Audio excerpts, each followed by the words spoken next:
एक रणजी के साधारण से मैच में 40 रन बनाकर खेल रहे खिलाड़ी को जब पता लगा कि उसके पिता का देहांत हो गया है, तो उस साधारण से खिलाड़ी के विराट खिलाड़ी बनने का सफर वहां से शुरू हो गया था, जब वो अगले दिन अपनी टीम के लिए मैदान पर उतरा और जरूरी रन बनाकर उसके बाद वो अपने पिता के फ्यूनरल पे गया। गाइस, परीक्षा सबकी होती है, लेकिन महान वही बनता है जो अपने पैशन के लिए कुछ भी कर गुजरने को तैयार है। उसी का नाम है विराट कोहली।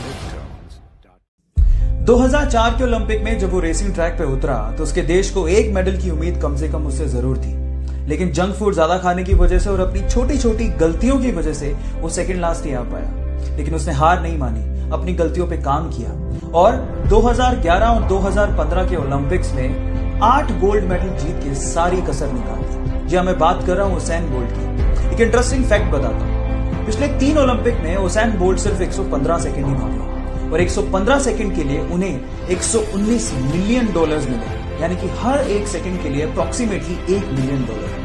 वो कहते हैं ना गाइस, डू वर्क हार्ड, क्योंकि एक ना एक दिन ये हार्ड वर्क आपको जरूर पे करेगा। अपने स्ट्रगल के दिनों में वो पेन से अपने ही जूतों पर एडिडास लिखा करती थी। 2018 में उसी लड़की को एडिडास ने अपना ब्रांड एम्बेसडर बना लिया और आज एडिडास के शूज पर उसी लड़की के नाम के टैग लगे हुए हैं।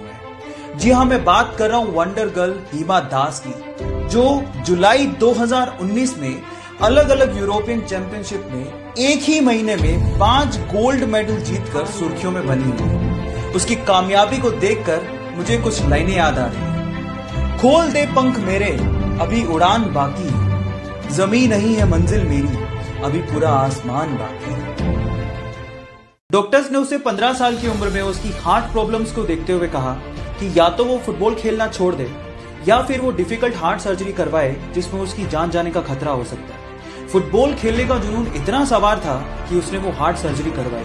अपने इसी फुटबॉल के जुनून के चलते ये माली का बेटा आज विश्व का सबसे महंगा फुटबॉल खिलाड़ी बना है। Yes, I am talking about Cristiano Ronaldo, जो सिर्फ फुटबॉल खेलकर 700 करोड़ रुपया सालाना कमाता है। क्या आप में है ऐसा जुनून? और अगर है तो जीत आपकी पक्की है।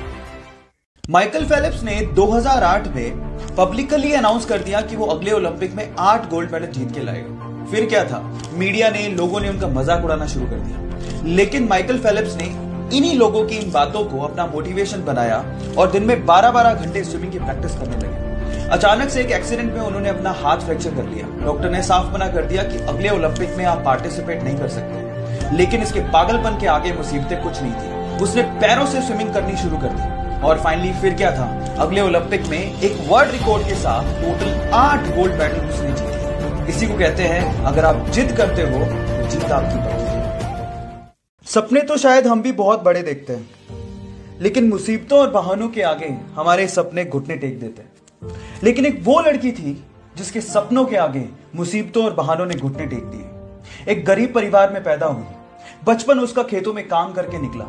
15 साल की उम्र में उसने सोचा कि वो बॉक्सिंग में अपना करियर बनाएगी। घर से कोई सपोर्ट नहीं था, ना ही ट्रेनिंग के लिए कोई सुविधाएं थी, लेकिन उसकी जिद के आगे सारी मुसीबतों ने घुटने टेक दिए। जी हाँ, मैं बात कर रहा हूं 6 times world amateur boxing champion, 5 times Asian women's championship winner, Asian games 2014 gold medallist, Olympics 2012 bronze medallist, 2013 Padma Bhushan winner, 2003 Arjuna award winner and 2006 Padmashri Mary com.